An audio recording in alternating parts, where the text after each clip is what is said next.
don't know if any of you have ever had a day like this, but like I just keep trying and it's just not working. And I have no idea like what's going on. It's one of those days where you're like, what have I done? Why did I start doing this? Yeah, it's just been like kind of a rough day on the teaching front. I don't know if that's just because like the school year just ended and that's a little stressful, and I'm like starting grad school and I'm gonna try to cram an 18-month program into 10 because I need to get it done. I'm the senior advisor this coming year, so I have to plan like graduation and prom and the senior trip and things like that, and I'm just like stressing about it. So I don't know if I'm just overwhelmed, but I wanted to make a video about assessment, and for some reason it just is like not coming out every single time. It's just really bad. So I'm wondering if maybe I also glance at my computer while I'm doing this. I'll feel, I don't know, like, you know when you're being recorded for something and you just get like weird? That's how I feel today. Even though I've recorded myself so many other times before, like I'm not shy about it. It's just weird. I don't know. I need like a confidence boost or something. I don't know. But you know those days where you're like, ugh, nothing I do is good enough. It's kind of where I'm at right now. Anyways, so I do want to talk a little bit about assessment. I think something that's been going around is the notion that students should have choice in how we assess them sometimes. And I agree with that. Where I get into trouble is that sometimes the assessment will be too easy or it doesn't relate to what we actually were learning, if that makes any sense. So I found that instead of giving them choices and they pick one choice, what I did this year and last year, but really effectively I think this year, is for their assessment I broke it up into 3 distinct pieces, and then they prepared for each of those 3 separately.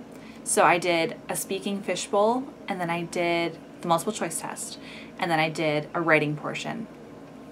And I think that setting it up that way was really interesting because they had to prepare for all 3 and do well on all 3. But how many kids do we have now that are like, I'm a bad test taker? This helps cut back some of that anxiety, but they still have to do well. So it's not like you can just tank the multiple choice test, but it does give them more opportunities to show you what they know and more opportunities for them to excel. So for example, I did fishbowl this year with my freshmen for Lord of the Flies, and I had 4 questions. And when you do a fishbowl, if you haven't done one before, you assign questions that are up for debate. And I chose to give my students 4 questions that they could prepare for ahead of time, and they could bring in note cards if they wanted to. So the day of, they came in and I had 7 desks in a circle, and I had assigned, I don't know if it was actually 7, it could have been whatever, but for the sake of what we're talking about, let's say I had 7 desks in the middle. I would select 6 students that had to answer that question. So question number 1, maybe that student got question number 1 and question number 4, and those are the ones that I was going to test them on. If they chose to respond for questions 2 or 3, they're more than welcome to do that, but I'm grading their response on 1 and 4, and then I would award some like additional points for 2 and 3. But the responses also had to be like of substance. They couldn't just say, oh yeah, I agree with that, good point. They had to actually drive the discussion forward. So I did that. So I selected 6, and there's 7 desks. The 7th desk was for students to enter into the conversation voluntarily. Once all 7 desks were filled, it was up for grabs. If you're one of the main 6 that has to answer and you get tapped out, you got to tap back in. You have to make your statement known. And you could come in and out as many times as you wanted. And I think this really worked for like those squirrely kids because they were up and they could kind of like harass their friends a little bit. But it never got really out of hand. There were times when someone would get in the circle and they get tapped back out and they would want me to referee and tell them that they could stay in, but those are the rules. You got tapped out, you got to leave. You got to find someone else to boot out of the circle. So it engaged them in more than just answering the questions. And it was really great for students too who don't always participate in class, like they would see, oh my gosh, like a lot of my friends are in the circle, and then they would tap in. And even if they weren't saying a lot, they were still, like their body language was still really good, and they were into it. I had very few kids that were completely not into it. I think that with the group I had, they were just ready to be social, and I had freshmen right before lunch and last period of the day. Come on. Clearly someone hates me in scheduling. No, I'm just kidding. They don't. But I was like, oh my gosh, how are you going to give me these kids the squirreliest parts of their day? Oh my gosh. It was fine.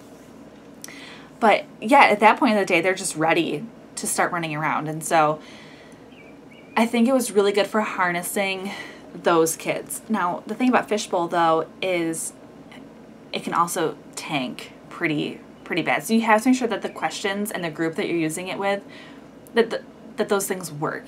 If you have a question that doesn't really promote discussion or different viewpoints, it's going to fail. I would not recommend doing a Fishbowl for the first time with a group on a day you're getting an announced observation. The second or third time you do it, like, go for it if you know pretty much how it's going to go. But I would not put all your eggs in the Fishbowl basket for an announced observation if you've never done it before. Because it really could tank. It can go south very fast. But if it goes well, it's amazing. And my kids, they're not, I don't know, they don't normally think that things are cool, but they really responded to that. And if I could have done more of them, I would have. So I'm like really jealous because they'll have another teacher for 2 years before they come back to me. But, you know, I'll get them back eventually. And we'll do more Fishbowls. Maybe the first day of school, I'll have them do a Fishbowl. That'd be fun, I guess. I don't know. It's like 2 years away, 3 years away. My brain's fried. I've done this video like 80 times. I just want to give you the information about how great Fishbowl can be for an assessment.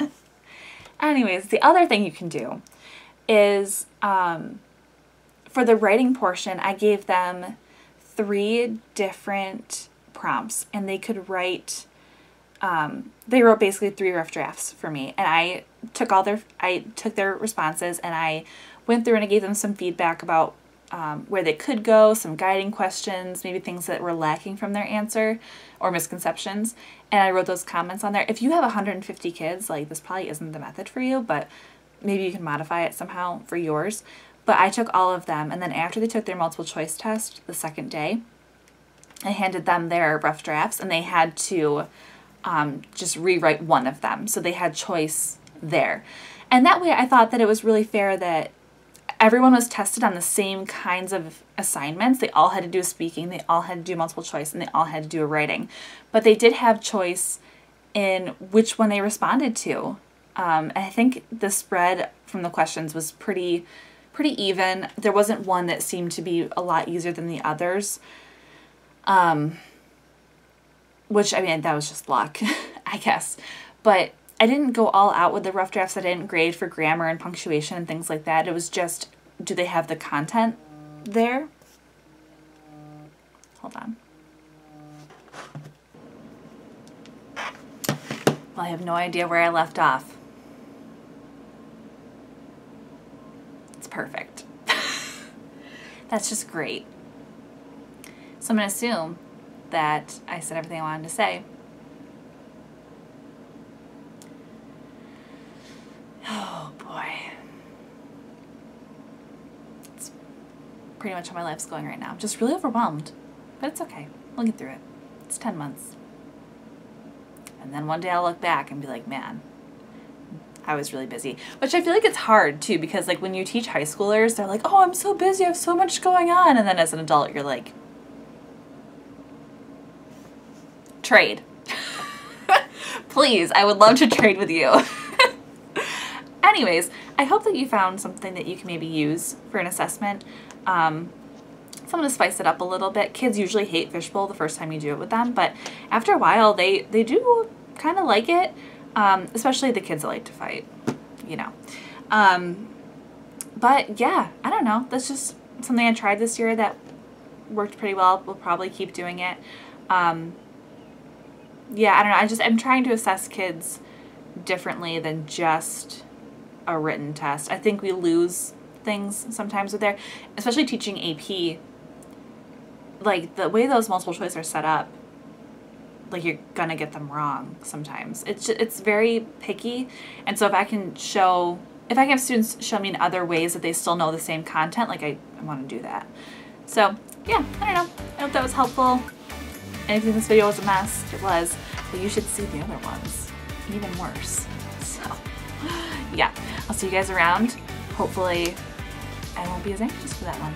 We'll see. Bye!